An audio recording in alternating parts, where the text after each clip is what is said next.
Bom, pessoal, vamos retomar. A próxima dica que eu quero dar com relação à leitura é: aprenda a ler como da primeira vez. A familiaridade, ela produz desrespeito. Se você é do tipo de pessoa que está lendo um texto bíblico e de repente você se depara com um versículo que você sabe de cor, você pensa assim: ah, esse texto eu já sei, e você pula, saiba, você está em apuros. Tá? Você está, na verdade, por causa da sua familiaridade, desrespeitando o texto bíblico. Nós devemos ler o texto bíblico como se fosse da primeira vez. A primeira vez que você leu João 3,16, aquelas verdades, como é que elas te impactaram, você tem que ler como se fosse da primeira vez. O que é fascinante das Sagradas Escrituras é que ela não se enquadra nos mesmos moldes dos livros comuns. Esses livros que a gente compra, a gente lê no máximo uma, duas vezes e depois ele vai para a estante, de repente uma consulta ou outra. Mas quando a gente olha para as Sagradas Escrituras, ela tem o poder de renovar. Então a gente pode ler o texto inúmeras e inúmeras vezes que ela não está sujeita a repetições, ela não se torna cansativo. Só que nós é que desrespeitamos o texto e em algumas ocasiões fazemos com que o texto seja visto dessa forma, como se, assim, eu já conheço, eu pulo. Eu sei que é difícil você estar lendo, por exemplo, João capítulo 3, e de repente você chega lá no versículo 16, né, que é o texto que eu creio que 100% da cristandade deve saber de cor. Os primeiros versos que a gente aprende. Eu sei que é difícil você ler e chegar naquele verso e não pensar, isso aqui eu sei, de repente você começa já a citar tudo de cor, ou você já pula para o versículo 17. Isso é porque você já está familiarizado com esse texto. Então nós devemos tomar muito cuidado com isso. Tá? Nós devemos ler a Bíblia como se fosse da primeira vez. Muitas pessoas sabem de cor João 3,16, mas se você perguntar por aí, quem sabe o contexto, por que foi escrito, para quem foi dito, quem é que falou João 3,16, tá? Você vai ver que a maioria das pessoas simplesmente desconhece o contexto. Então, esse texto ele foi dado dentro de um contexto, dentro de uma verdade, dentro de uma história, né? A história de Jesus conversando com Nicodemos, mas a maioria simplesmente desconhece, porque o cérebro das pessoas, o seu cérebro é assim, o meu cérebro é assim. Quando nós chegamos diante de um versículo que nós conhecemos de cor, automaticamente nós engatamos um ponto morto na nossa mente. É natural, né? Eu sei que alguns até estão concordando, essa é uma experiência que a gente tem. Aquelas Bíblias que você costuma grifar, marcar, isso também acaba fazendo com que a sua mente automaticamente ali entre em ponto morto. Então, há muitas vantagens em você grifar o texto bíblico. Sim, muitas vantagens, você precisa fazer isso. Mas eu indico que no momento de uma leitura da qual você vai começar do zero a fazer a sua observação, escolha uma Bíblia que não tenha marca nenhuma, para que você lute, ou seja, para que você não engate o ponto morto na sua mente. É natural, tá? E muito cuidado. Versículos repetidos, assim, versículos que você já sabe de cor, que repete-se muitas e muitas vezes, esses aí acabam fazendo com que a sua mente simplesmente se esvá, né? Bom, mas como é que a gente pode fazer para resolver, para ajudar essa questão? O problema é que pelo fato de nós conhecermos esses textos, então a nossa mente ela se acomoda. Uma dica que eu quero dar a vocês é: leia a Bíblia em outras versões. Saia dessa versão que você está acostumado, saia dessa versão que você já decorou.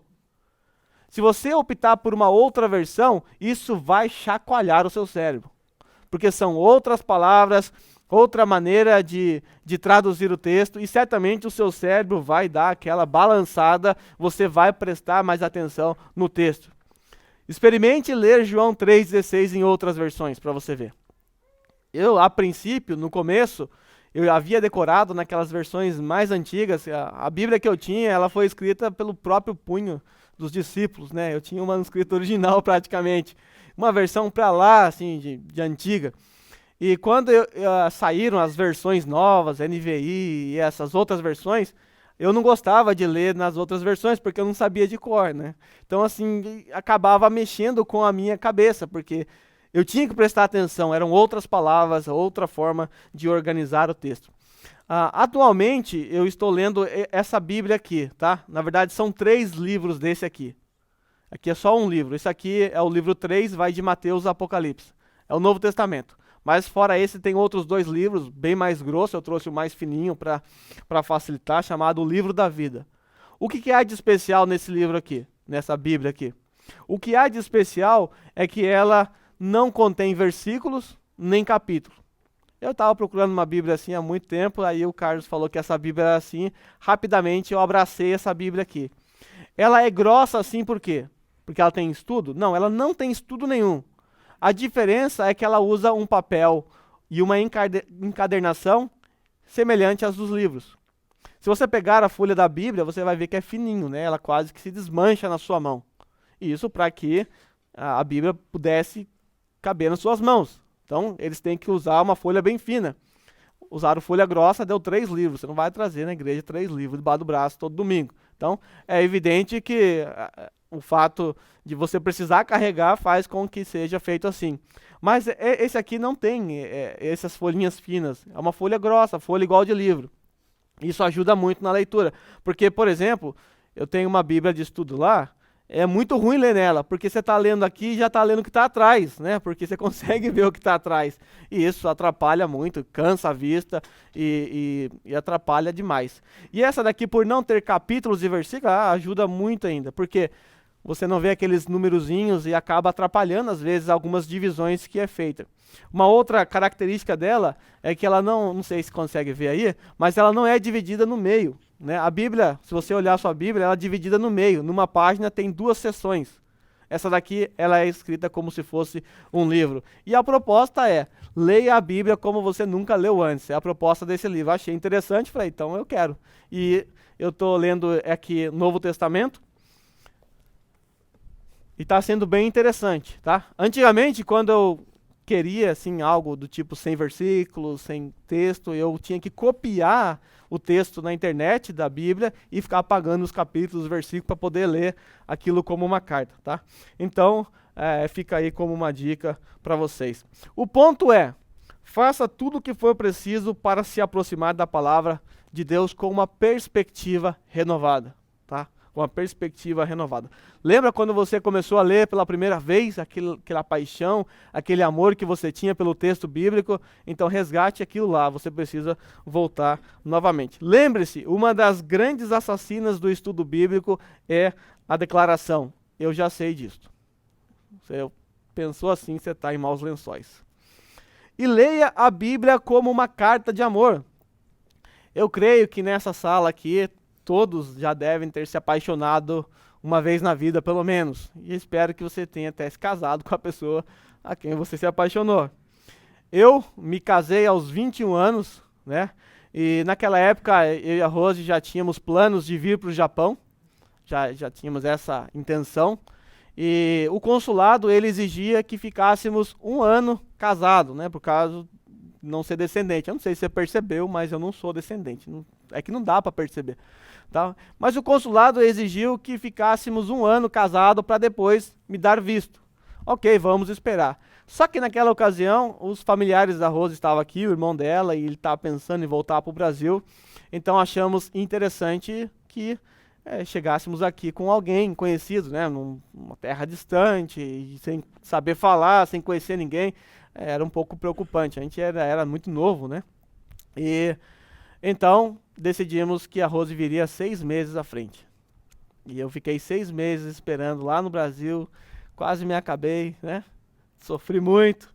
Ela não, ela se divertiu bastante aqui, né? Foi bastante chimamura. Cadê? Foi terrível para os dois, mas foram 6 meses de espera. E naquela época a internet ela ainda não era tão assim evoluída, não eram todas as pessoas que tinham acesso, não dava para ficar conversando por webcam e as coisas não eram como é hoje. Então a gente tinha que se relacionar muito por cartas.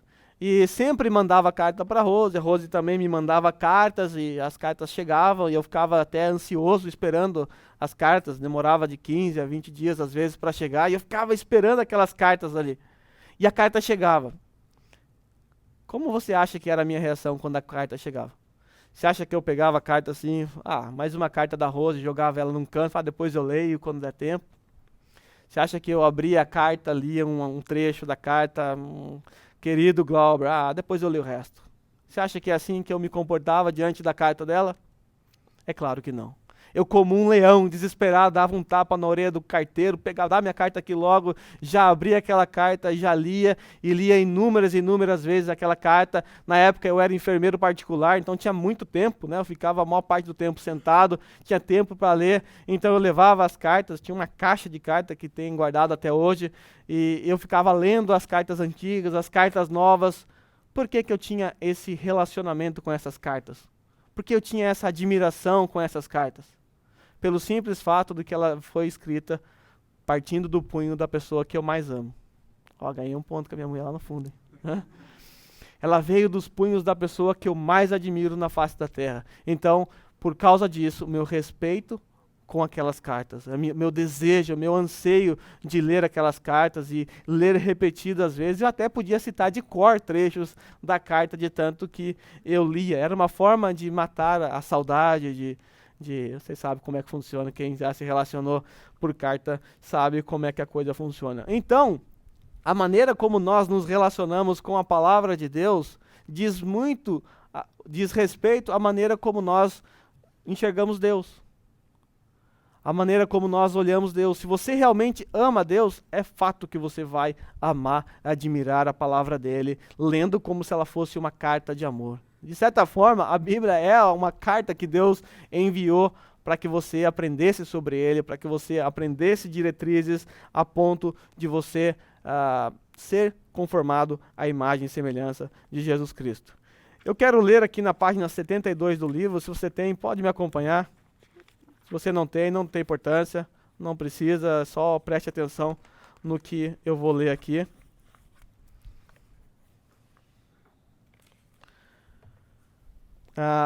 Logo que o livro de Mortimer, aquele livro que eu indiquei, tá? Que apareceu agora há pouco ali, foi lançado, o seu anúncio no jornal. Oxi, calma aí.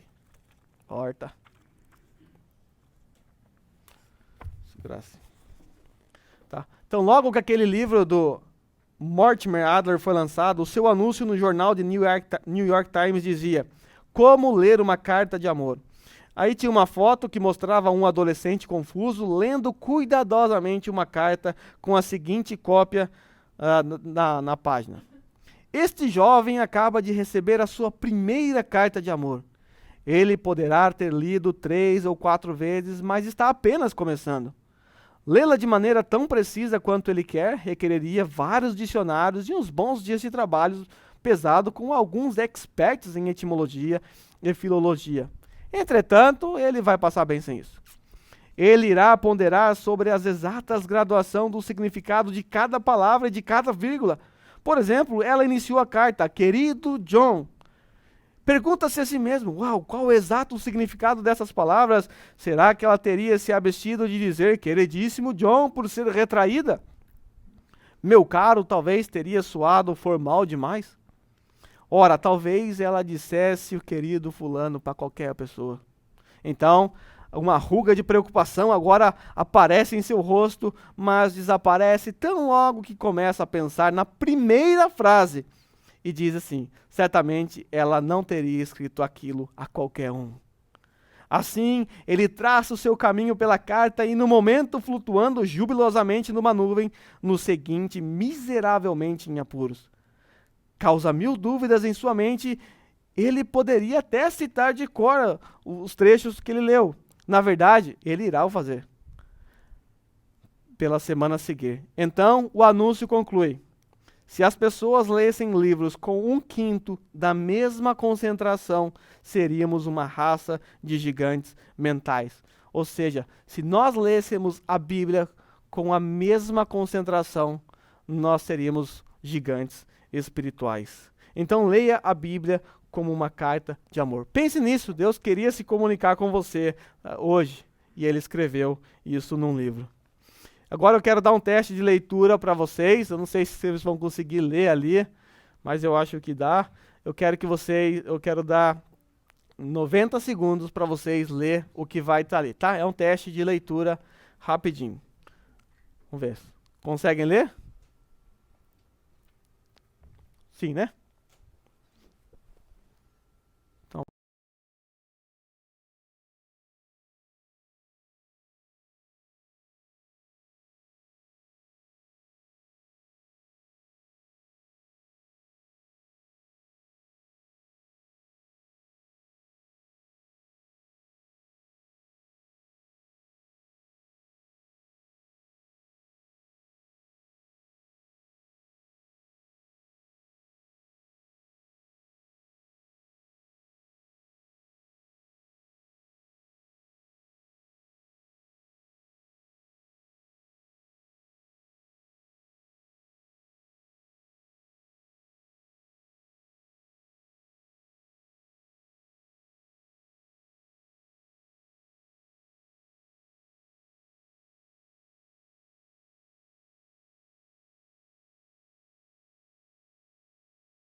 Ok, 90 segundos.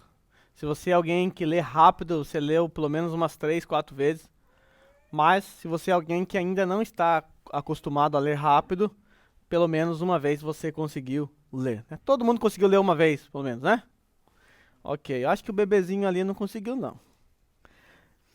Agora eu quero fazer algumas perguntas aí para ver se você realmente entendeu o que você leu. Se você simplesmente leu. Primeira pergunta: o gelo seco é feito de água, mas porque é especialmente tratado, não derrete? É uma afirmação, você tem que me dizer se é verdadeiro ou falso. Tá? O gelo seco é feito de água, mas porque é especialmente tratado, não derrete. 2. O primeiro gelo seco foi manufaturado na década de 1950. 3. O gelo seco tem mais uso do que o gelo comum. 4. O gelo seco não é tão frio quanto o gelo comum. 5. A neblina artificial pode ser feita passando-se fumaça sobre o gelo seco. Quem acha que o número 1 é verdadeiro? Não? Todo mundo acha que é falso? Então, 1 falso. Número 2. Número 2 é verdadeiro ou falso? Falso. Número 3, verdadeiro ou falso? Estão na dúvida? Verdadeiro? Alguns que acham que é falso. O quarto é verdadeiro ou falso? Falso. E o quinto? Verdadeiro? Estamos na dúvida. O primeiro é falso. Vocês falaram verdadeiro, não? Falso. O segundo é falso. O terceiro é verdadeiro. O quarto é falso. E o quinto é verdadeiro. Qual que vocês erraram mais? Quinto? Todo mundo errou o quinto? Não, só o Rafael? É que ele não conseguiu ler tudo. Tava no final da frase. Tá? Se você conseguiu acertar essas questões, parabéns, vocês estão num bom caminho. Tá? Vocês conseguiram ler prestando atenção. Esse teste que eu fiz com algumas pessoas antes de passar para vocês, a maioria não conseguiu acertar tudo, não. Acertava 3, errava 2, errava às vezes 3, tá? Vocês são uma sociedade de bons leitores, vocês não assistem mais televisão, muito bom. Bom, eu quero agora dar estratégias para vocês, ou seja, 10 estratégias de uma leitura de primeira ordem. Tá? A partir de agora, eu quero passar agora as estratégias para você ser um bom leitor. Eu quero fazer com que no final das contas você aprenda a ler o livro de maneira bem assim dinâmica, bem gostosa, prazerosa. Às vezes a leitura pode parecer um pouco tediante para você tem que ler por obrigação às vezes, mas eu quero que no final das contas a leitura se torne prazerosa. O passo da observação, que é o que nós estamos estudando, requer que você assuma o papel do detetive, como eu disse. E nós não estamos diante de provas, nós estamos diante do texto, e por isso eu vou agora dar esses passos para que você seja um bom leitor. Se vocês não conseguirem anotar tudo que aparecer aí, tá? Não se preocupe, depois eu vou enviar lá na sala todas essas imagens aí para vocês, tá bom? Eu vou caminhando assim. A primeira estratégia é: leia a Bíblia com atenção. Leitura atenta envolve estudo bíblico. Quando você se aproximar da Bíblia, concentre-se totalmente naquele momento em que você está estudando. Eu sei que é difícil para nós que trabalhamos na fábrica, que temos aí a nossa mente atribulada o tempo todo. Eu sei que é difícil para nós chegarmos em casa e sentarmos tranquilamente num ambiente e lermos a Bíblia com atenção. É muito difícil, eu reconheço. Sei que há problemas, empecilhos que aparecem no dia a dia, no momento da sua leitura, talvez barulho dos filhos correndo, talvez o cachorro latindo, talvez a sua mente mesmo não te ajude a focar, você está preocupado com o dia de amanhã, com o serviço, está preocupado com a questão financeira, talvez você está preocupado com contas a pagar, algum ente querido doente, e todas essas preocupações acabam tomando a sua atenção. E às vezes você está lá, já aconteceu muito isso comigo, de eu estar lendo o texto bíblico e pensando na morte da bezerra. Isso eu sei que já aconteceu com vocês também, e certamente acontece com todos nós, mas nós precisamos ler a Bíblia com atenção. Nós devemos ler evitando estar próximo de armadilhas que tomam a nossa atenção. Se você é o tipo de pessoa que tem dificuldade em concentração, ou seja, você não consegue ler se tiver alguém falando do seu lado, então procure um ambiente sossegado. E é por causa disso que eu subia no telhado. O pessoal perguntava, mas por que subia no telhado, né? Para ficar perto de Deus? Não, eu subia no telhado para ficar tranquilo. Minha mãe não ia ficar me perturbando ali. Então, procure um ambiente tranquilo, um ambiente sossegado, porque você precisa ler a Bíblia com atenção. Eu lembro que na época do seminário a gente tinha que ler, não tem jeito, tem que ler, você é obrigado a ler.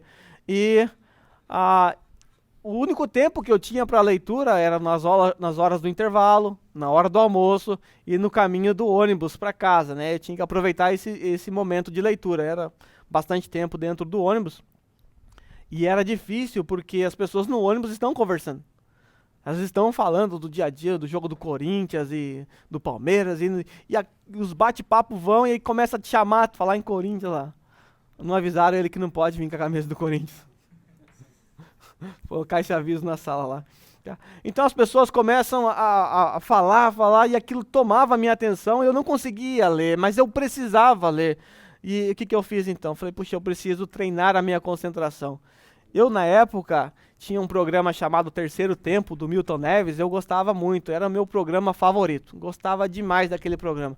O que eu comecei a fazer? Eu comecei a ler com ele tocando, com o Milton Neves falando. E eu fui treinando, aquilo demorou muito tempo para conseguir me libertar do Milton Neves. Mas depois de um tempo, a minha concentração já estava focada na minha leitura. Eu já conseguia separar o Milton Neves da minha leitura. Já não me atrapalhava mais. E hoje eu posso ler com qualquer pessoa falando do meu lado, com televisão ligada.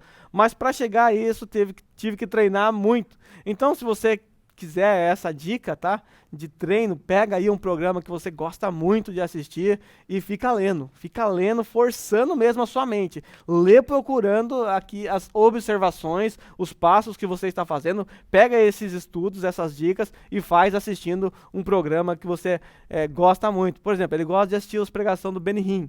Então, faz aí. Não faça nada com o Benny Hinn, não.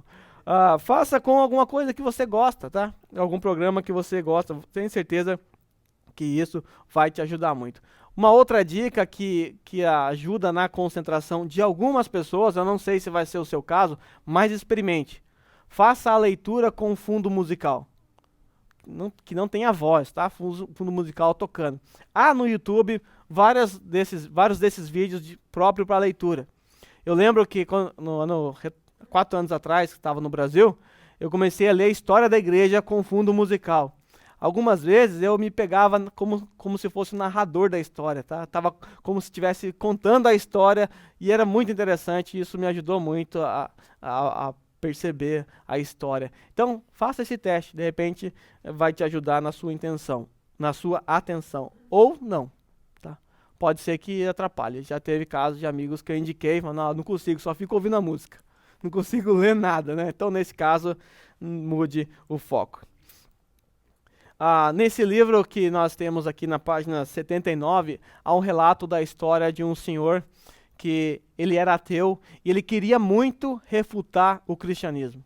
E ele começou então a estudar sobre as 7 últimas semanas de Jesus Cristo na Terra, com o objetivo de escrever um livro para refutar a ideia da ressurreição de Cristo. Pensava ele que se ele pudesse refutar a ressurreição de Cristo, os outros milagres também iriam para o vinagre. Então ele esse ateu, se propôs a escrever esse livro e ele começou a estudar.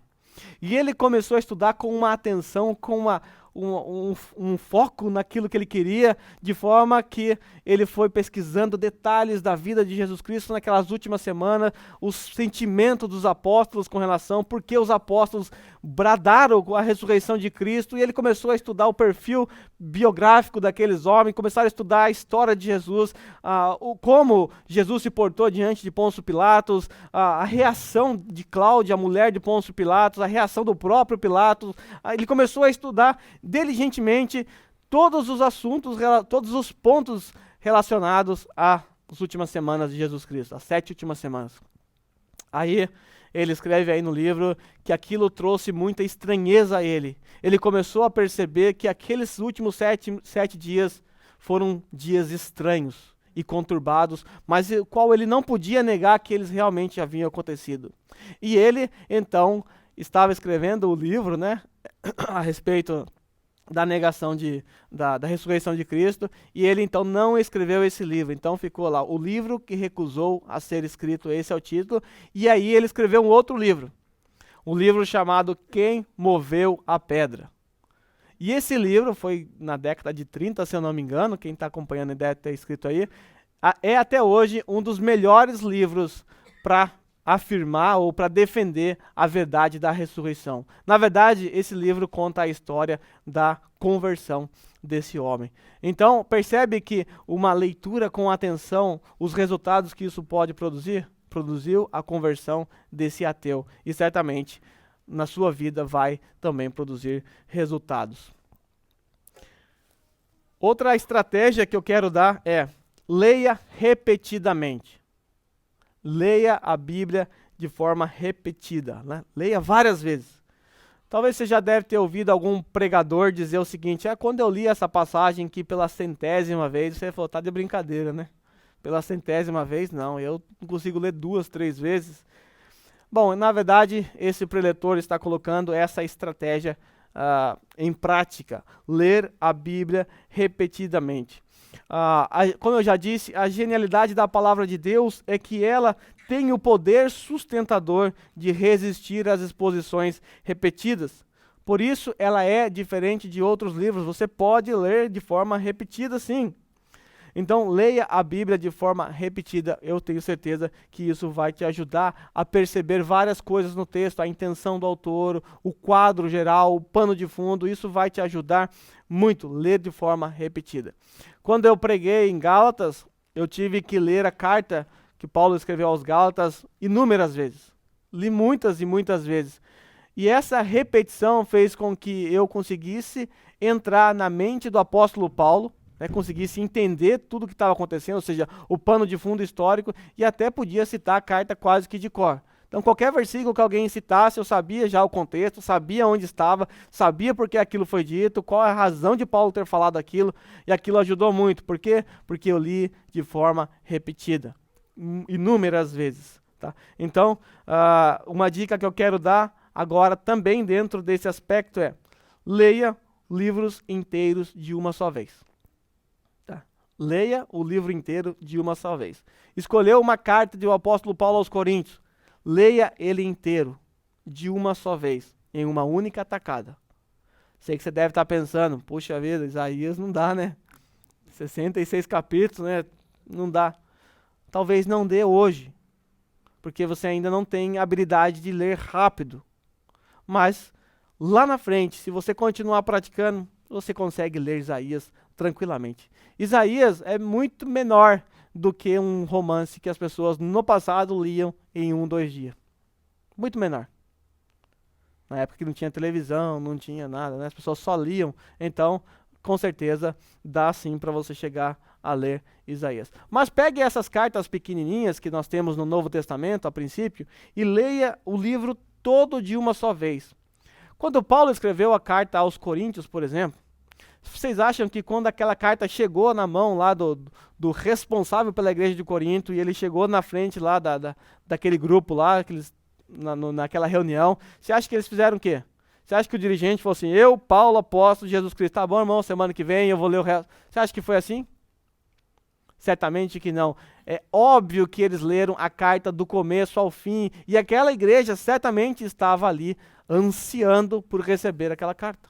Imagine se Paulo mandasse uma carta para a Igreja Batista Reformada no Japão, nós iríamos ler. É uma carta direcionada a nós, uma carta que tem nosso nome aqui no remetente, né? Carta lá para a Igreja Batista. É óbvio que nós leríamos ela toda. Então nós devemos tentar ler o livro todo de uma só vez. Isso vai ajudar você a encontrar a unidade do livro. Tá? O livro ele possui uma unidade. E se você não lê ela toda, você vai perder essa unidade. Já leu algum livro todo de uma só vez? Talvez Filemão, né? Filemão da Judas, né? Acho que já. Tá? Então é muito interessante você ler o livro todo de uma só vez. Uma outra dica aqui é comece pelo início do livro. Eu não sei o que acontece com os crentes, mas eles geralmente têm a mania de começar lá pelo meio do livro, né? Até aquela horoscobíblia que o pessoal fazia no passado, colocava o dedo, o Senhor tá me falando alguma coisa aqui. Não façam isso, tá? Isso é uma grande tolice. Comece pelo início do livro. Você nunca começa lendo uma história, você compra um livro, você nunca começa lendo a história, um romance, pela metade do livro. Você não abre lá no meio do romance e sai lendo. Se você o fizer, no final das contas você vai falar, que livro chato, não entendi nada. É óbvio que você não vai entender nada. A Bíblia está inserida dentro de um contexto histórico, tá? Não são simplesmente ditados soltos que estão ali, provérbios que são assim, faça isso ou não faça aquilo. Ainda que há isso, mas na grande maioria do texto bíblico está inserido dentro de um contexto histórico. Então leia desde o começo. Lembra de Atos 1:8? O que foi preciso fazer? Teve que voltar lá do começo. Então leia pelo início, tá? Leia pelo começo do livro. Se é Coríntios, leia primeiro o capítulo. Comece ali. Não vá para o fim, não. Então para de fazer horoscobíblia. Outra dica, leia a Bíblia em diferentes versões, que eu já falei, e até sugeri uma Bíblia para vocês. Leia isso de forma repetida também, e vai te ajudar muito na observação do texto bíblico, tá? Faça isso que certamente vai te ajudar, eu já falei sobre isso, então não preciso tecer detalhes. Uma outra dica que eu quero te dar é, ouça a Bíblia em áudio. Quem aqui já ouviu a Bíblia em áudio? Número razoável, acho que metade. É uma experiência fascinante você ouvir a Bíblia em áudio. Por quê? Porque ouvir trabalha uma outra questão sensorial. Você agora está ouvindo. Você não está apenas lendo, né? Você não está lendo, você está ouvindo. Isso vai trabalhar uma outra parte sensorial. Você vai transitar da leitura para a audição. Então, os seus olhos agora já não estarão mais trabalhando, mas sim os seus ouvidos. E isso vai, de certa forma, chacoalhar o seu cérebro também. Eu lembro que quando eu morava aqui em Randa, daqui até o trabalho era 45 a 50 minutos. Então, esse tempo para ir, esse tempo para voltar, quase 2 horas dentro do carro. E em um dos anos, né, cada ano tinha ideia de fazer alguma coisa. Um ano eu estudei música, outro ano eu ouvi Rota 66 todo, que é um comentário. Num outro ano eu vi a Bíblia toda em áudio.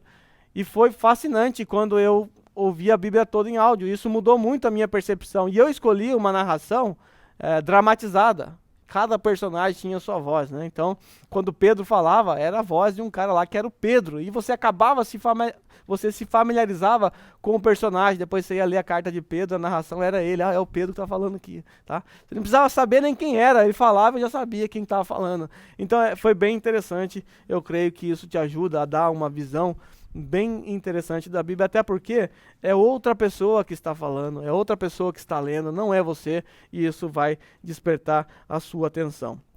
Uma outra dica é, leia a Bíblia em voz alta. Essa é uma dica que eu tenho dificuldade de colocar em prática, porque eu leio muito rápido, e eu leio mais rápido do que eu consigo falar, então eu começo a comer palavras, é horrível a minha leitura, né? Se eu tiver que ler em voz alta, eu vou comendo palavras, eu vou pulando parte do texto, eu vejo a frase toda, mas eu não consigo falar tudo aquilo que eu li, então fica horrível. Então eu tenho essa certa dificuldade em ler a Bíblia em voz alta, mas uma forma de a gente treinar isso, ler a Bíblia em voz alta, é você fazer um culto doméstico na sua casa, da qual você terá que ler para os seus filhos, para a sua esposa. Isso vai certamente ajudar você a fazer essa leitura em voz alta. Se eu tiver que ler o texto para vocês, eu sei que é diferente. Eu vou ler devagar. Mas se eu tiver que ler em casa, segura que a gente sai correndo, né? Segura o trem. E por último, estipule uma agenda para a leitura anual da Bíblia. Isso, os irmãos daqui da comunidade estão trabalhando a leitura da Bíblia em ordem cronológica junto com o pastor Carlos. Próxima dica é: leia pacientemente. Tá? Leia pacientemente. Agora esquentou.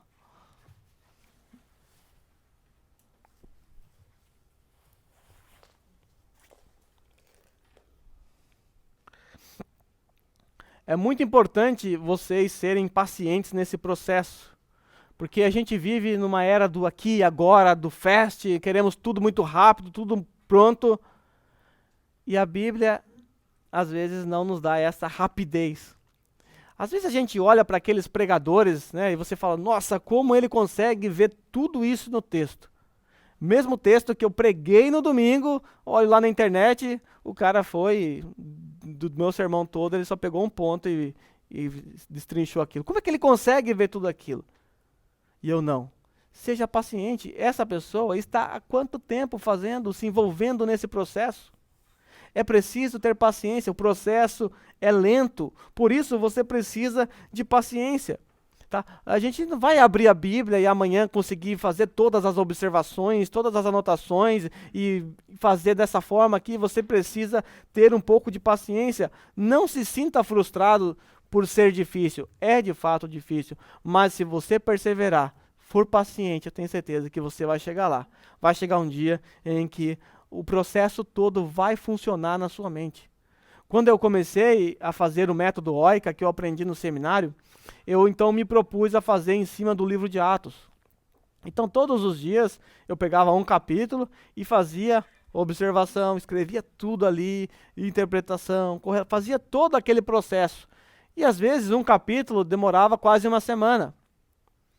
Mas à medida em que eu fui progredindo nesse método, e houve até um tempo que eu pensei, isso não dá para mim, é muito difícil, é muito trabalhoso, eu não quero mais, eu vou parar. Mas eu fui incentivado, eu continuei naquela época, e à medida em que eu fui progredindo no livro de Atos, no final, eu já estava mais rápido para fazer as observações, as interpretações, eu já escrevia tudo muito rápido, eu já conseguia, talvez em um dia, fazer 2 capítulos, a coisa foi progredindo, mas foi preciso tempo e paciência. Hoje, eu não escrevo nada do OICA. Às vezes as pessoas escrevem lá no YouTube, por favor, dá aula de homilética para nós aí. Eu respondo, quando eu aprender, eu ensino. E as pessoas acham que eu estou brincando, mas eu não estou brincando. Quando eu prego, eu faço OICA. Segredo revelado, puxa vida.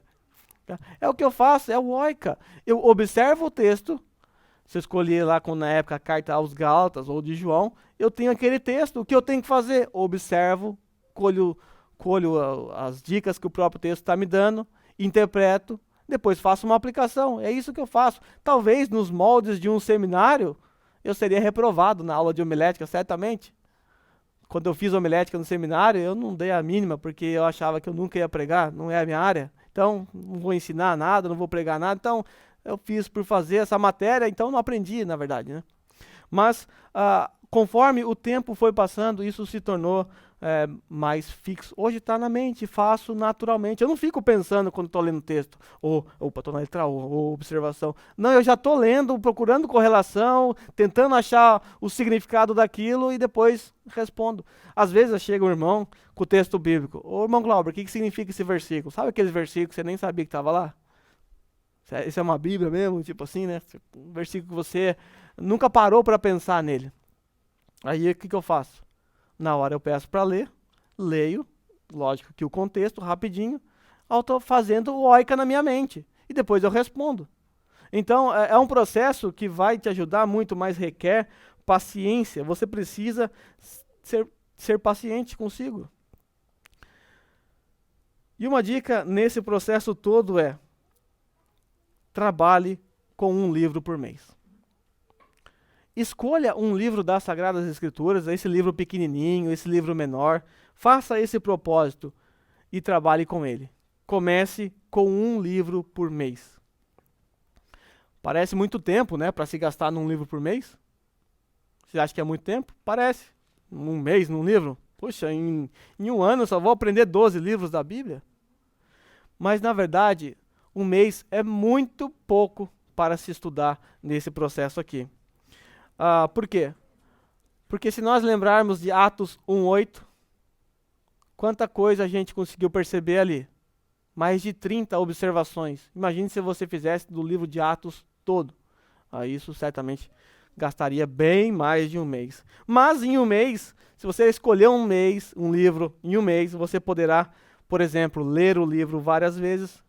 Tá? Você vai conseguir em um mês, certamente, ler esse livro várias vezes. Você vai conseguir observar a estrutura do livro. Você vai conseguir identificar os termos-chave do livro.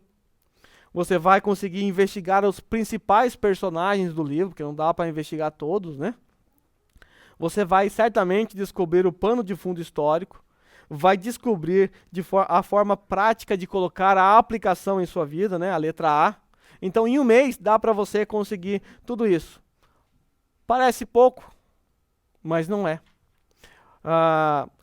Se você fizer esse processo de um livro por mês, em um ano, você vai ter 12 livros. Em 5 anos e meio, você terá lido a Bíblia toda. Você terá uma compreensão das Sagradas Escrituras, não uma compreensão superficial. Se você fizer um livro por mês, daqui a 5 anos e meio você terá passado por todos os livros da Bíblia. E isso não simplesmente uma passada de olho. Você terá o pano de fundo histórico, você terá compreendido a Sagrada Escritura, terá um conhecimento profundo. Então pense, você está apenas a 5 anos e meio de ter uma compreensão profunda das Sagradas Escrituras. Você tem compreensão de pelo menos um livro da Bíblia, assim, sabe citar ele, assim, os pontos, o contexto histórico, você tem domínio sobre algum livro da Bíblia? Talvez a maioria de nós não tenhamos nem de um. Então, se você pensar, puxa, um livro por mês é muito tempo para se gastar num livro. Eu digo, é muito pouco, mas é suficiente para você ter uma compreensão de primeira ordem das Sagradas Escrituras. Então, comece por alguns livros, como, por exemplo, o livro de Neemias, livro de Jonas, livro de Marcos, que são narrativas históricas, que é fácil da gente observar, é fácil da gente penetrar na história. Então, escolha esse tipo de livro. Depois, pule para, por exemplo, 1 Coríntios, Filipenses, Tiago, 1 Pedro, que são cartas curtas. Né? Lembre, comece por cartas curtas. Essas cartas são curtas e são muito práticas. Né? Dá para você treinar a letra A e colocando em prática o O e cair. Então comece por livros curtos e fáceis e use um mês para fazer tudo isso que eu falei. Leitura paciente, leitura repetida e os testes e as dicas que eu vou dar também. Então trabalhe com um livro por mês. Mas lembre-se que um livro pode te trazer inúmeras informações. E vai trazer inúmeras informações. Em Atos 1:8 você viu quanta informação tinha ali. Só que não dá tempo em um mês para você fazer todas as observações. Então você precisa aprender a trabalhar com aproximação e afastamento. Tá? Então você precisa aprender a trabalhar com isso. Você precisa aprender a identificar no texto momentos em que você precisa dar um zoom na passagem. Tá? Você está lendo o livro de Gênesis, por exemplo. Aí você 50 capítulos, então é muita coisa. Se eu for fazer de forma assim bem sistemática o livro todo, olha, vai demorar muito tempo para fazer. Então eu preciso de uma lente de zoom. Em alguns pontos da história, você precisa dar o seu zoom. Por exemplo, em Gênesis, os primeiros 11 capítulos abrangem a história da criação do universo, a história do dilúvio e a confusão das línguas. Capítulo 11. Mas os próximos 39 capítulos cobrem apenas 4 gerações, que são lideradas por 4 homens, Abraão, Isaac, Jacó e José. Então, nós já temos aqui, nesse pano geral do livro de Gênesis, uma ideia de onde nós devemos colocar o nosso zoom, a nossa lente. Tá? Alguns eventos aqui em Gênesis dignos de darmos um zoom. É óbvio que a criação. O capítulo 1 e 2 é um capítulo que você precisa dar um zoom. Quando você der um zoom dentro desse processo de um mês, escolha uma semana, trabalhe a criação. Tá? dê uma ênfase ali na criação, pelo menos uns 3, 4 dias da semana aí, dessa sua semana, dê uma ênfase na criação. É um evento muito importante sobre o livro de Gênesis. Um outro evento que você precisa dar zoom ali, digno de zoom, é o dilúvio, né, capítulo 6 a 10. Depois, o sacrifício de Isaac, que é fundamental para compreendermos um pedaço da história da redenção. Depois, a profecia de Jacó sobre os seus filhos, no capítulo 49. Tá? Então, se você der zoom nesses aqui, nesses trechos, já vai te ajudar muito. Então, você dá o zoom, você se aproxima, depois você se afasta de novo e olha de uma visão panorâmica para o livro. Tá? Não dá em um mês para você trabalhar com um detalhe, mas dá para você dar zoom em pontos específicos. E por último, seja paciente com a leitura e consigo mesmo. Tá? Tenha paciência. Tá? Ninguém nasce sabendo. Você vai chegar lá, você precisa apenas se envolver no processo, você precisa praticar. Não tem jeito, se você não pratica, é que nem direção, né? Se você não praticar, você vai ser sempre um barbeiro, ainda que tenha alguns que continuam sendo barbeiros, né? Mas a gente precisa praticar, você precisa pôr em prática aquilo que você está aprendendo aqui. Se você sair daqui hoje, não ler a Bíblia pacientemente, não ler com atenção e não fizer os passos que vai ser dado, isso não vai mudar em nada a sua vida de leitura. Tá? Mantenha calma, seja paciente, não há outro caminho. Quando você mergulhar na palavra de Deus para estudar, relaxe e aproveite a experiência. A verdade de Deus está lá, você precisa encontrar ela, tá? Pacientemente. Então dê um tempo para si.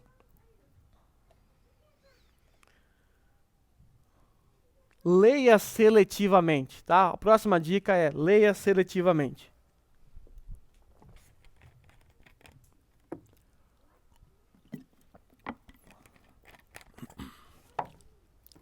Quando eu era criança, meu pai trabalhava na General Motors do Brasil, a GM, e a GM tem um clube de pesca, né? Tem um clube, aliás, um clube, e nesse clube tem várias lagoas de pescas.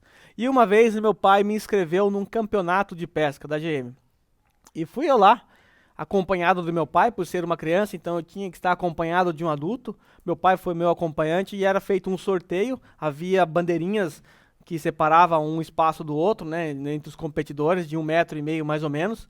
Então era feito o sorteio e cada competidor, junto com o seu responsável, podia ser o pai, tio, qualquer pessoa, ia para essas localidades pré-selecionadas. E fui eu lá com o meu pai, naquele dia, participar do campeonato de pesca da GM. Minha primeira experiência.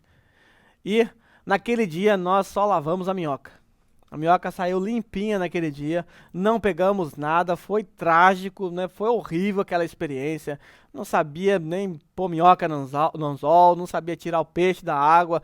Foi uma experiência terrível. Nós não pescamos absolutamente nada naquele dia. O mais interessante é que quando a gente olhava para o vizinho do lado, 1 metro de distância, estava pegando muito peixe. Do lado também, o da frente, todo mundo pegando peixe.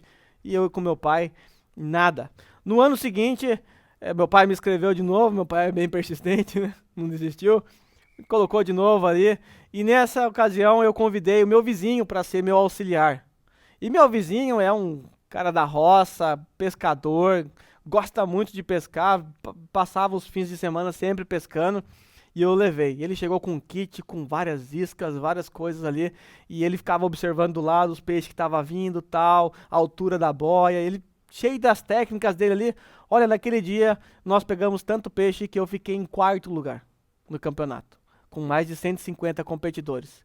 E eu só não peguei uma posição melhor, porque eu não tinha experiência de fisgar peixe. Ele ficava muito bravo, porque eu perdia peixe toda hora. Mas se eu tivesse a habilidade, nós certamente teríamos pego uma posição melhor. Mas o que aconteceu? Será que meu vizinho é pé quente e meu pai é pé frio? Será que é isso? O que aconteceu é que meu vizinho sabia exatamente qual isca certa a se usar. Ele levou bicho de laranja, levou não sei o que, levou tanta coisa que eu nunca nem vi. Ele levou um pedaço de presunto.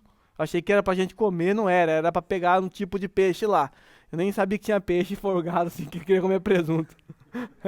Então ele levou vários tipos e ele ia observando os peixes que estavam saindo e tal, e ele ia mudando a isca. Olha, era batata, ele sabia qual isca certa usar. E isso fez com que pegássemos aquela posição. E isso ilustra exatamente esse ponto que nós estamos aqui vendo. Ler seletivamente significa usar as iscas corretas. O que você precisa para estudar um texto bíblico, para colocar em prática, é exatamente colocar em prática essas iscas aí. É jogar essas iscas no texto. Então decore, por favor, essas 6 iscas que eu vou te dar. E a gente vai ver isso. Quando eu entrar na letra I, que é a interpretação, na próxima aula que eu der, nós vamos constantemente jogar essa isca no texto. Ainda hoje eu vou jogar um pouquinho dessa isca para você ver como funciona.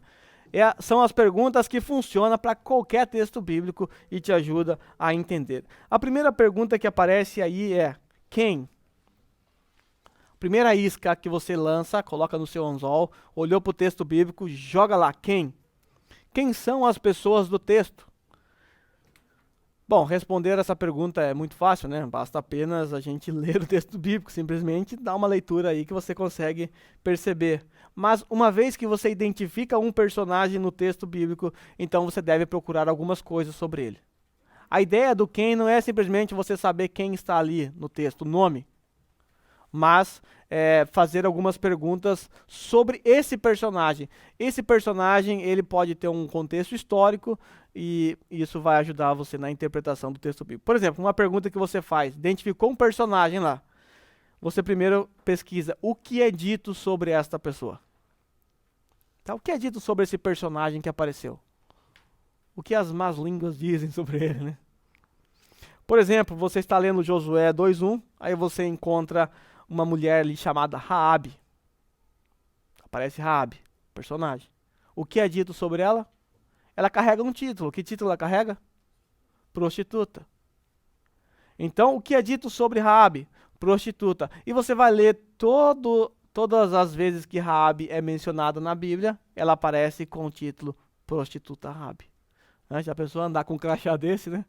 Não sair mais da sua cabeça esse título. Então, a Raabe, todas as vezes que ela aparece com o título de prostituta. Outro exemplo, se você estiver pesquisando, estudando, de repente aparece André. Todas as vezes que aparece André, irmão de Pedro. Tá? Deve ser terrível ser irmão de alguém famoso, né?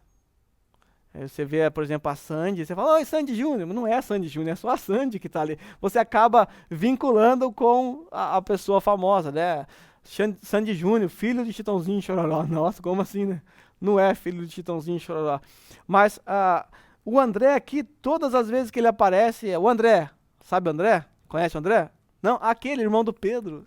Irmão do Pedro. Então, o que é dito a respeito dessa pessoa, isso pode te ajudar no processo de descobrir quem é aí. Que tal você dar uma olhada no livro de Hebreus, capítulo 11, onde você tem aquela lista de heróis da fé e fazer um estudo biográfico de todos aqueles homens, né? O Espírito Santo inspirou o escritor de Hebreus a colocar aquela lista com 11 heróis. Olha, um perfil biográfico desses homens vai te ensinar muito, tá? Muito mesmo. Então, vale a pena você se aventurar a fazer isso. Ok, você encontrou um personagem, você falou quem? Descobriu, tá lá o personagem, apareceu. A outra pergunta que você faz, o que tal personagem diz nessa passagem? O que ele fala aí? A aparição dele aqui nesse texto aqui, o que ele fala, né? Quais são as palavras dele? Lembra do diálogo de Jesus com Nicodemos? Se você não atentar para as palavras de Nicodemos ali, aquele João 3,16 simplesmente não faz sentido para você. Você não vai conseguir entender. Por quê? Você precisa olhar as palavras de Nicodemos naquele texto. O jovem rico, quando se aproxima de Jesus, o que o jovem rico diz? O que o jovem rico diz muito respeito ao que Jesus responde a ele. Então, a hora que você encontrar um personagem, pergunte, o que é dito a respeito desse personagem? E depois, nessa aparição, o que esse personagem falou? Tá? Os autores, quando eles colocaram os personagens, né, os autores bíblicos, quando eles colocaram os personagens falando, saiba, há um propósito. Né, João não estava escrevendo lá no capítulo 3, eu lembrei de uma história de um tal Nicodemos e vou colocar a história dele aqui, porque preciso vender livro e tal, então vou colocar essa história que eu acho bonitinha. Não, há propósito. E João, ele tinha um propósito específico ao escrever aquele livro, e essa história, as palavras de Nicodemos, se encaixam perfeitamente dentro dessa intenção dele. A outra isca que eu quero te dar é o quê? Está no texto bíblico, procura por quem, procura por personagens, depois o quê? O que está acontecendo nesse texto? Quais são os eventos? Tá? O que ele tem algumas variações. Em que ordem esses eventos ocorrem? O que está acontecendo aqui com os personagens? Quais são os argumentos usados? O que o autor quer me comunicar nessa passagem? E a outra pergunta, o que, seria: o que está errado nessa passagem? O que há de errado nessa passagem? Procure pelo que há de errado nessa passagem, tá? Não, mas pode ter. Por exemplo, vou dar um exemplo para você aqui. Essa história que nós temos no Antigo Testamento. O rei Saul, ele sai para guerrear contra os amalequitas. Né? História bem famosa. Ele vai lá, Deus manda ele matar todo mundo, saquear dos despojos e tal, e ele pega e vai. Aí ele consegue capturar o rei dos amalequitas, não mata ele, leva ele embora, e aí ele chega para prestar o seu culto, né, ao Saul religioso. Ele chega para prestar o seu culto. O que há de errado com isso? A pergunta que você faz: o que há de errado nisso? O que há de errado nessa passagem? Olha, ele está oferecendo o seu culto, ele quer oferecer o seu culto. Diria alguns pastores hoje, o que vale é a intenção do coração, mas será? Aí nós olhamos aqui no versículo 15, Samuel, ele chega e coloca o dedo bem na ferida do problema. Samuel diz: por que, pois, não atentastes à voz do Senhor? Então, o que há de errado aqui? Aparentemente não parece nos errado isso. Alguém está querendo prestar culto ao Senhor, está certo, ele obedeceu ali mais ou menos, parcialmente, mas Samuel chega e põe o dedo na ferida. Obediência parcial é desobediência. Importa é obedecer a Deus, antes do que sacrificar. Tá? Então houve uma desobediência. O que há de errado aqui? Você deve fazer essa pergunta no texto bíblico. Então o que vai te ajudar nisso aqui? A outra pergunta, a outra isca que você vai jogar é onde? Onde? Essa pergunta, ela nos oferece o local, onde a narrativa está acontecendo.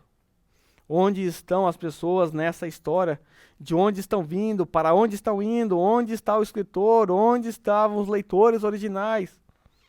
Tá? Essa pergunta que vai te mostrar localidades. Se você ler João capítulo 4, nós encontramos a história da mulher samaritana. Onde eles estavam?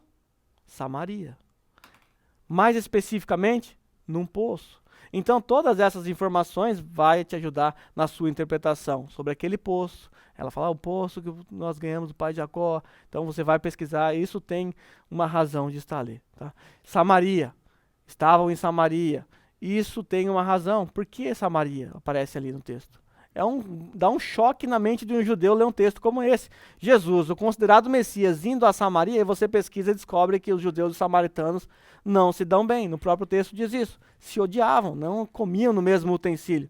Então, onde vai te ajudar muito a descobrir esse tipo de coisa. E eu indico que você compre um atlas bíblico. Tá? A geografia bíblica é um ponto morto na nossa sociedade hoje cristã. Tá? Tem gente que pensa que a história da Bíblia aconteceu no Brasil, tá? Então, Atlas é fascinante, ajuda muito você a conseguir. Tá estudando a história de Paulo, as viagens, abre um Atlas ali, comece a pesquisar ali as viagens como foram, tá? Olha um mapa atual, compare, é muito legal isso, tá? Uma outra isca que aparece aí, quando? Essa é uma pergunta que indica tempo. E a gente viu ela sendo respondida em Atos 1:8 também. Quando os eventos desse texto aconteceram? Quando aconteceram em relação a outros eventos? Quando isso aqui foi escrito? E se tratando de uma profecia cumprida, quando isso se cumpriu? Isso é muito importante. Por exemplo, quando a gente olha para Mateus capítulo 8 e capítulo 9, nós vamos perceber que o Senhor Jesus, ele começa a curar um monte de gente. Expulsar demônios, realiza vários milagres. Aí, de repente, no final, lá no começo do capítulo 9, Mateus diz o seguinte: hoje se cumpriu o que foi dito pelo profeta Isaías.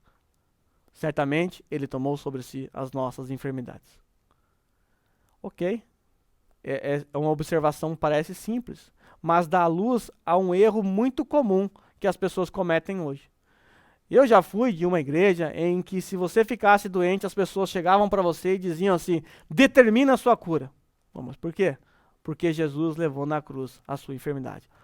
Certamente ele tomou sobre si as suas enfermidades. Está lá no texto de Isaías 53. Então determine, jogue o remédio fora, repreenda o médico. Eu aprendi esse tipo de coisa. Mas numa leitura simples, da qual você joga a isca, quando? Você lê Isaías 53. Uma profecia. Joga sua isca lá. Vai fisgar. Quando? Você encontrou no texto correlato o cumprimento dessa profecia. Hoje se cumpriu o que foi dito pelo profeta Isaías. Mateus não estava falando que o crente não pode ficar doente. Mateus estava dizendo que aquela profecia de Isaías, pelo menos nessa parte da profecia, dizia respeito ao ministério do Senhor Jesus aqui na terra. É como se ele estivesse dando uma pista para os judeus. Quando o seu Messias vier aqui, uma das pistas que vocês terão é que, além de ser descendente de Davi e tal, as outras pistas é que, quando ele andar aqui, ele vai curar todas as pessoas. Então Mateus, ele viu Jesus curando as pessoas. Ele falou: olha, hoje se cumpriu o que foi dito pelo profeta Isaías. Lembra que o propósito de Mateus é provar que Jesus é o Messias? Então ele percebeu que naquele dia Jesus estava cumprindo uma profecia. Então, profecia cumprida. O texto de Isaías 53 não tem nada a ver com determinar a cura.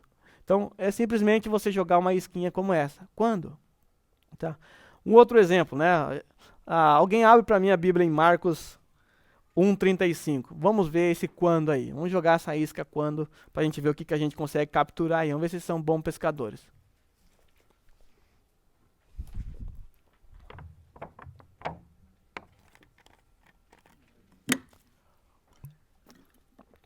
Pode ler, por favor. Tendo-se levantado, alta madrugada saiu, foi para um lugar deserto, e ali orava. Olha, o texto diz: tendo se levantado alta madrugada, saiu, foi para um lugar ali deserto e orava. Joga sua isca aí quando? Jogou? Me responda então, quando? Quando? Quando isso aqui aconteceu? Alta madrugada, né? Tá? Quando Jesus saiu para orar? Alta madrugada. Jogou essa isca quando? Certo? Fisgaram o peixe aí. Só que o quando, ele não só dá essa resposta a você. Quando Jesus saiu alta hora da madrugada, né? Tá. Quando que ele saiu para orar? Alta da madrugada. Bom, isso é uma informação que qualquer diferença disso. Mas se você jogar a isca um pouquinho mais fundo ali, e você vai voltar um pouquinho para trás, esse quando vai abranger o contexto. Qual é o contexto que antecede esse episódio? Foi o contexto mais conturbado dos dias de Jesus. Foi o dia mais abarrotado de Jesus. O dia anterior, o dia que antecede a esse episódio, foi o dia mais abarrotado do nosso Senhor Jesus. A Bíblia nos mostra 52 dias do nosso Senhor Jesus Cristo. Está registrado nas Escrituras, 52 dias dele. Esse aqui é o dia mais atarefado do nosso Senhor Jesus. Ele passou o dia curando, expulsando demônios, e pregando sermão, então ele estava muito cansado. Aí no dia seguinte, na madrugada, ele saiu para orar. Isso já muda alguma coisa. Né? Isso já muda um pouco do que você está lendo no texto. Simplesmente ele saiu de madrugada para orar, mas ele não saiu numa madrugada qualquer. Ele saiu numa madrugada após o dia mais isogashi da vida dele. Ele teria, talvez, as desculpas que eu e você daria, né? Estava cansado, trabalhei para o pai ontem. Fiz bastante coisa, né? Estou muito cansado. Mas Jesus, ele priorizava a sua comunhão com o Pai. A ponto de no dia seguinte, após o dia mais cansado do seu ministério terreno, ele ia orar antes do sol nascer. Ou seja, se o Senhor Jesus, que é Deus, priorizava a sua comunhão com o Pai, a ponto de acordar naquela madrugada depois de estar muito cansado, imagine eu e você. Imagine eu e você. Esse tipo de observação, ou até mesmo de aplicação, só pode ser possível quando você joga a isca quando. A ideia não é simplesmente você detectar datas, mas detectar esse tipo de coisa. Quando? Olha o contexto. Quando ele subiu para orar, alta madrugada. Mas qual madrugada? Que madrugada foi essa? O que aconteceu um dia antes? Isso vai certamente te dar mais profundidade. E a outra dica, aí, a outra isca é o porquê. Tá? Essa é a isca que as crianças preferem mais, né? Pai, por que assim? Pai, por quê? Aí você responde, ele vem com outro porquê, e você responde e o porquê não acaba nunca. As crianças, no seu processo de aprendizado, elas usam constantemente essa isca. Talvez isso nos mostre alguma coisa. Se você está no processo de aprendizado, talvez seja a isca principal que você deve usar. E dentro desse porquê, há uma infinitude de perguntas que a gente pode fazer. Por que isso foi incluído aqui? Por que o autor escolheu esse texto para colocar exatamente nessa ordem? Por que esse personagem ele aparece aqui, depois ele desaparece? Por que isso aqui vem depois desse texto? Né? Por que isso aqui vem antes daquele texto? Por que essa pessoa que aparece aqui, ela falou isso? Ou por que esse personagem não diz absolutamente nada? Então, o porquê é infinito. É a isca que você vai usar mais, tá? É a minhoca preferida dos peixes. É a isca que você vai conseguir pegar muitos peixes. Porque a parábola do filho pobre, filho pródigo, coitado, ele está até pobre já. Né? Porque a parábola do filho pródigo é encontrada só em Lucas? Porque o livro de Atos acaba sem uma conclusão? Porque ninguém terminou? Porque nenhum outro apóstolo terminou? Então são perguntas que você faz e depois você se propõe a responder. A questão porque ela é muito de muita ajuda na questão da interpretação. Tá? A interpretação é você responder constantemente essa questão. Por quê? Tá? E a última isca que aparece aí, para quê?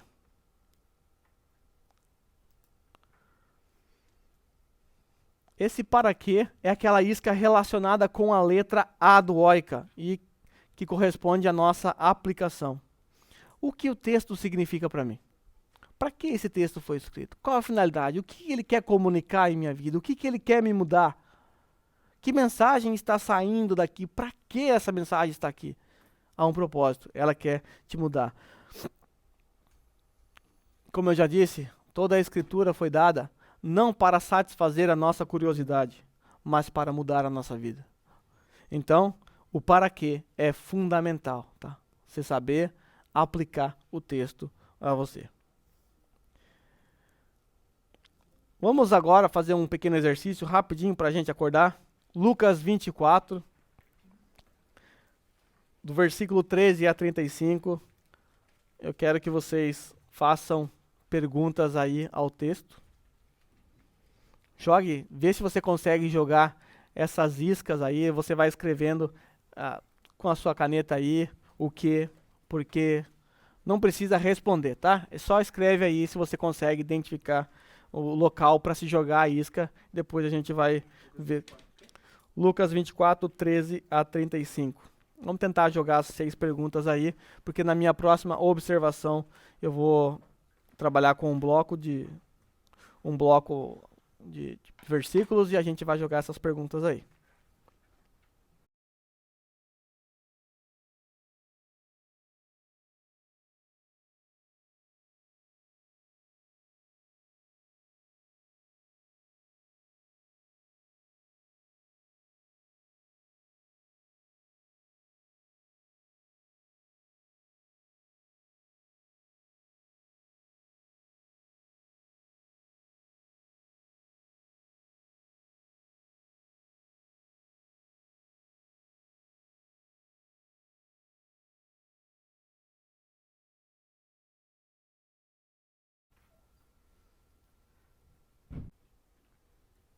Tá ok nesse tempo que eu dei a vocês. Quem conseguiu encontrar os 6 locais, assim, 6 partes da lagoa para se jogar isca? Quem achou 6? Quem achou 5? 5. Tô-lhe uma. Quem achou 4? Eu pego pelo menos um tem achado. Quem achou 3? 3? Achou 3, Rogério? Onde? Onde?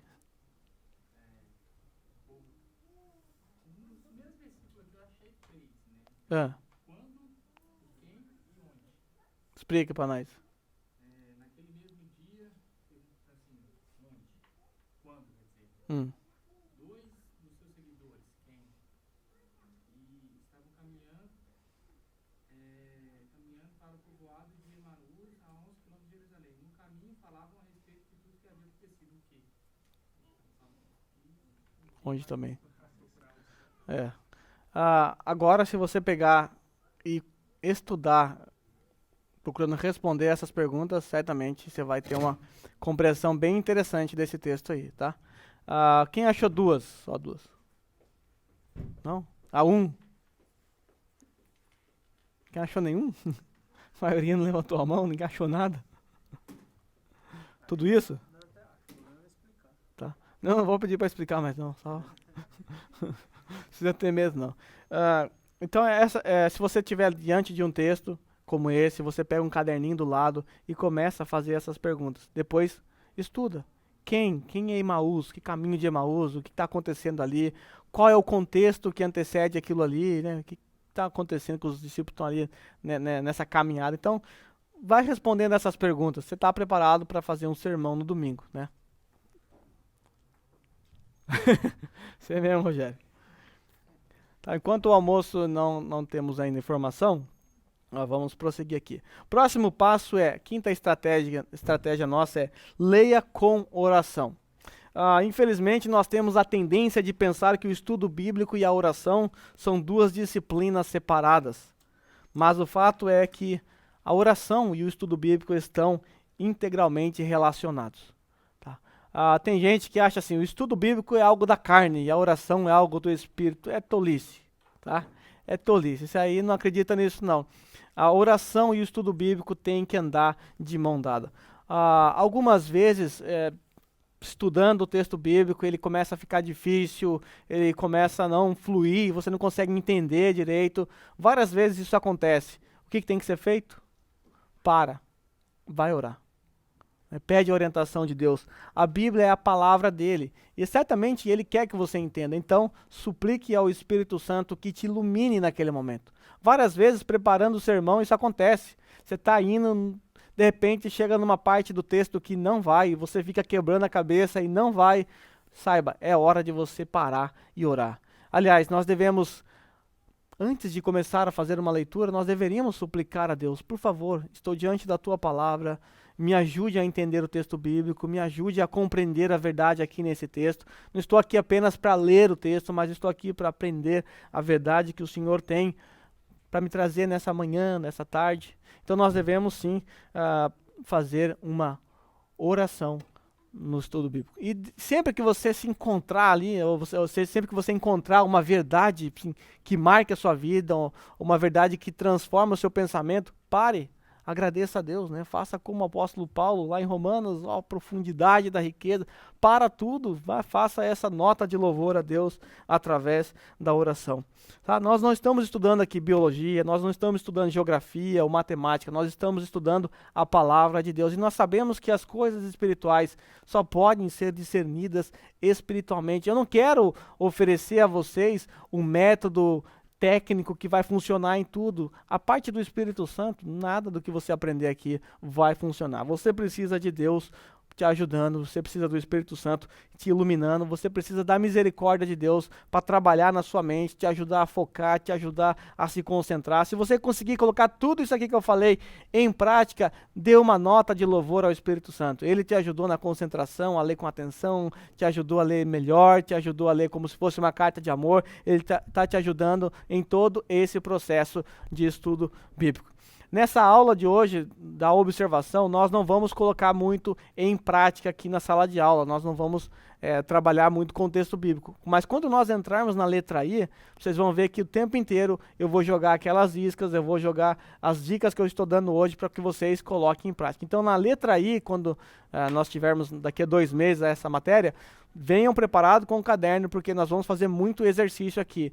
Não tem jeito, uma forma de você aprender é praticando. Então, a gente vai fazer isso. Hoje eu vou te dar um monte de informação. Eu vou te dar bastante informação hoje. Talvez você saia daqui e fale, puxa, muita coisa, tá ok. Eu vou repetir tudo isso à medida do possível na letra I. Você vai relembrar disso aqui, tá? A próxima dica que eu quero te dar é, leia imaginativamente. Tá? Leia imaginativamente.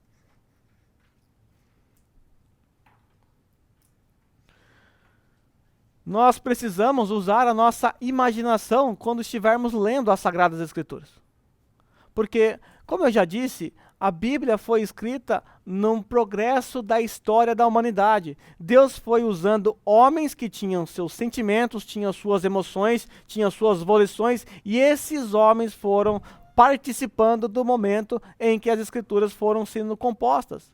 E é óbvio que essas emoções, é óbvio que tudo isso faz parte do texto. Por isso nós precisamos nos colocar no lugar do autor, ler imaginando, leia da perspectiva de um narrador. Já viu o narrador como ele faz? Ele tenta te transportar para aquela história, como se você estivesse vivendo naqueles dias. É isso que o narrador faz. Então leia a Bíblia como narrador, leia a Bíblia dessa perspectiva e você vai conseguir usar a sua mente, a sua imaginação e certamente você vai entender melhor. Está lendo o texto lá da ceia em 1 Coríntios capítulo 11? Se sinta um participante daquele momento, naquela festa. Se sinta um daqueles que estavam ali. Se sinta como um daqueles que observavam os problemas que havia ali em Coríntios. Alguém delatou o problema. Imagine se fosse você. Comece a observar todos esses problemas. Entra na cena. Entra lá naquele dia.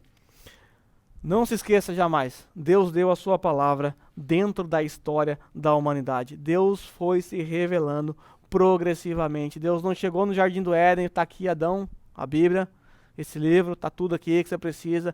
Deus foi gradativamente dando a sua revelação à medida em que a história foi se desenrolando. Então, a Bíblia está dentro da história, tá? Então, leia a Bíblia com a sua imaginação. Lembra quando Deus se revelou a Abraão e ele estava lá prestes a sacrificar o seu filho? Você já se colocou no lugar de Abraão? Você queria um filho tanto, Deus te promete, e lá vem seu filho. Aí de repente você está no auge da sua alegria com o seu filho. Aí Deus fala, agora vai lá sacrificá-lo. Consegue pensar na emoção de Abraão nesse instante? Naquilo que Deus estava pedindo a ele? Ele lá, indo lá, obedecendo a Deus. Parece que Abraão foi assim. A gente lê a história, parece uma história mecânica, mas é uma história envolvida com emoções. Você que é pai, imagine se isso acontecesse com você. Então, se coloque, imagine-se no lugar. Isso faz toda a diferença. Se coloca no lugar de Davi. Lembra Davi, quando ele foi confrontado pelo profeta Natã? Ele havia matado o marido de Betseba, e Natã chega para confrontá-lo com aquela historinha. Imagine-se no lugar de Davi. O que passou na mente dele, ele teve que lembrar de tudo aquilo que ele fez, de toda aquela história tenebrosa. Imagine-se no lugar dele. Imagine-se escrevendo o Salmo 51, que foi o salmo que ele escreveu depois desse momento trágico. Olha as palavras do Salmo 51 dessa perspectiva. De um coração quebrantado, de um coração moído, de um coração que foi fortemente exortado pelo Senhor.